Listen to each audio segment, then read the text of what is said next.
Welcome to People and Profit. This week we're coming to you from the World Economic Forum in Switzerland. Coming up, is Davos still relevant? We hear from attendees as to why they make this annual pilgrimage to the Swiss Alps. We'll hear from the CEO of chemicals company Solvay about commitments companies make on sustainability. And we'll talk trade wars and Brexit with the boss of the electrical and energy equipment giant Schneider Electric.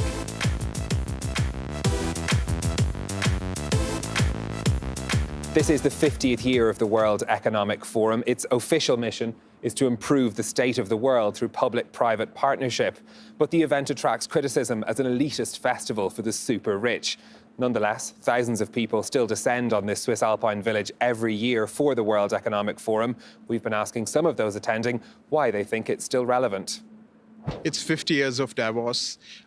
They better wake up and they start addressing this obscene inequality. They need to end this. They need to end the billionaire boom. I think that's how they can remain relevant. Davos is always an imperfect event. There are many reasons to criticize Davos.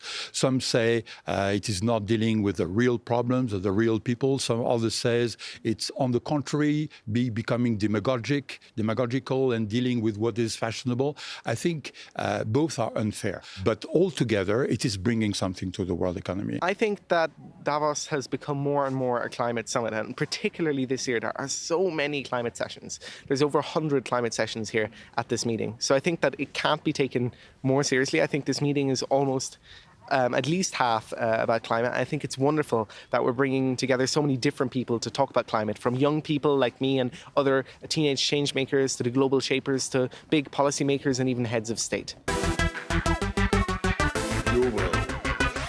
There are plenty of companies here in Davos touting their green credentials, but with campaigners like Greta Thunberg calling on companies to do more and faster. How seriously can we take corporate commitments on sustainability? To talk about this, I'm joined by the CEO of the chemicals company Solvay, Ilham Kadri. Thank you very much for being with us. Your company's made very serious commitments in this area. You're cutting carbon emissions by 1 million tonnes of CO2. You've introduced internal carbon pricing. First of all, how far along are you in achieving those goals? Well, thank you for having me, Stephen. Yes, I mean, sustainability is part of our DNA. I mean, Solvay has been around for more than 156 years, and our founder used to say, from science will derive the progress of mankind. So we've been always bringing sustainable solutions. We were one of the first companies declaring that we will decouple our growth from the CO2 emissions, and that's 1 million tonnes of reduction by 2025.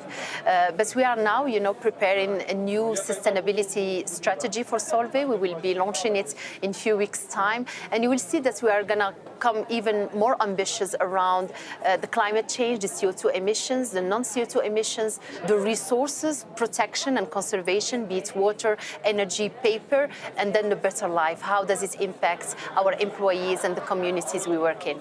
Because when you have calls like what we heard from Greta Thunberg here, saying it's not good enough to wait 5, 10, 15 years, the drastic action needs to be taken now.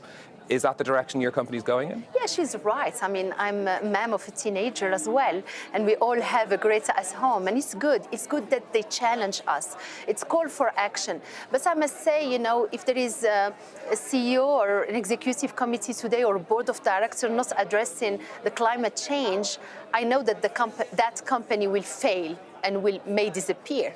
And do you believe those commitments, though, are solid and attainable and measurable? Because sometimes we hear commitments and they sound vague and long-term. Yeah. Are there concrete promises being made, do you think, by companies like yours that can be measured and reached? Well, the CO2 emissions is measurable, right? So that's real, right? Cutting the CO2. The pricing of the CO2 is real. It's €25. In my company, we put it at 50 in our business case. So we already anticipated that it's going to be more expensive, right, to emit CO2s. So I think, now there is an ambition about decarbonization of the industry and how we're going to get there, right? The chemical industry is part of the solution. So we're asking ourselves evolve, how we can bring better technologies, And look, we are participating. We are in the electrical batteries, right? When you move from an internal combustion engine car to a hybrid car or electrical car, you find Solvay, and actually it's a bigger opportunity. So at Solvay, we don't see it as a threat. We see it as a huge opportunity, a big opportunity, good for the planet, good for the people, and good for the pocket. Well, that's what I was going to ask you is, things like internal carbon pricing, it's expensive and it has an impact on your bottom line. How do you justify that to your shareholders? Profits aren't going to be as big because of these commitments? Well, first of all, you need to make it sellable to your customers. Your customers need to buy in. And the customers of our customers, they are the end users. They are the millennials. They are the Generation Z who want to buy better products, right? Look at this transition in, lighter mobility, cleaner mobility, right? So listen, it's all around us. It's a great opportunity. How do you view policy developments like, for example, carbon taxes? Is that something that you're preparing for and dealing with? Well, I think the policies we're expecting from the authorities to help this transition, both the energy transition, how we're going to move from coal to, better, cleaner energy, and the availability of those energies, right? So it's key for us because we're running plants, and we need consistent, robust, predictable type of energy, right? So that's important. When we talk about circular economy, it's even more important, right? Because circularity means that you have new players in the value chain, people who are collecting the waste, and separating the products and then giving us the waste as a new resource. And we do it. We do it in our plants in Europe, for example. We are moving out of coal and moving to CSR, combustibles, right, as a source of energy. And we will continue accelerating that conversion. And we need the authorities to build the infrastructure to support that conversion. Can I ask you as well, you're in a minority in Davos because the female participant rate is 24% of those attending here. That's, of course, representative of how many female CEOs there are. What sort of things could be done to address this? Because it's still such a huge gap. It's about diversity and inclusion, right? And it's about pushing it at the top. But to have it at the top, you need to prepare the pipeline, right? You need to bring it early enough and to groom it, to prepare it. For us, diversity at Solvay is diversity of gender, of course, but it's also diversity of races, ethnies, nationalities, background, orientations, and diversity of thoughts. And then when you have it in the room, in the C room, in the executive committee, you need to listen to it. You need to be inclusive, because if not, it will leave you. So I think the D&I or IND is extremely important. And by the way, we don't do it for charity. We do it because it impacts the bottom line. Okay, Elam Kadri from Solvay, thank you very much for speaking to us. Thank you very much.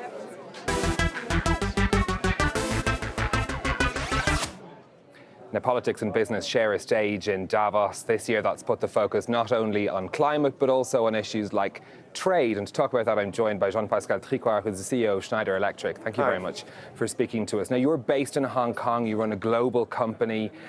Tell me how you found the evolution of the US-China trade deal, for example. Has that played a major factor in how you've been running your business and looking at 2020? Well, it has slowed down a little bit some parts of the business, but globally it has not affected fundamentally Schneider business. Probably only in industry where people have been measuring their options in terms of investment, the time for them to evaluate where the trade agreement would go. But overall, I would say the model of Schneider, we are a very multi-local company. We want to empower our local teams in the US, in Europe, in China, in India, and in the rest of the world to operate very locally. So the exchanges between regions are very limited from that point of view, and that has allowed us to adapt much better to those tensions in the past 2 years. Do you still keep monitoring those events? You know, we had comments from President Trump about, potential tariffs on EU products. Is that the sort of thing that worries you, or do you? We are agile, right? They make decisions and we have to adapt. I mean, governments are elected, they make decisions, we we adapt. Yeah, you do have a significant presence in the UK, though, with your partnership with Aviva, of course, the software arm, one of your subsidiary companies. Is Brexit changing things for your operations there? Yeah, we have been investing a lot in the UK on no regret. We have been developing very, very well there. We are there again very local. At least the decision on Brexit gives us now the visibility, but come back to Aviva, I'm happy you mentioned it. That has been a tremendous success, right? So Aviva is a pure software company, daughter company of Schneider, dedicated to the digitization of industrial sites from design, building into operation, a unique value proposition. It has grown fantastically since its creation 2 years ago. And market cap multiplied by 3, entered the FTSE 100 last year, developing very, very fast with industrial customers around the world. Schneider has helped Aviva to gain a global scale from the excellent technological base they had developed. But of course, that, you know, if rules change after the end of this year, after the end of a transition period in relationship with the single market, that could affect some of the global nature of that business. That doesn't change fundamentally things. Okay. One of the big commitments that your company has made is set a very high bar on carbon neutrality. Yeah. You're aiming for carbon neutral by 2025 and throughout your supply chain by 2050.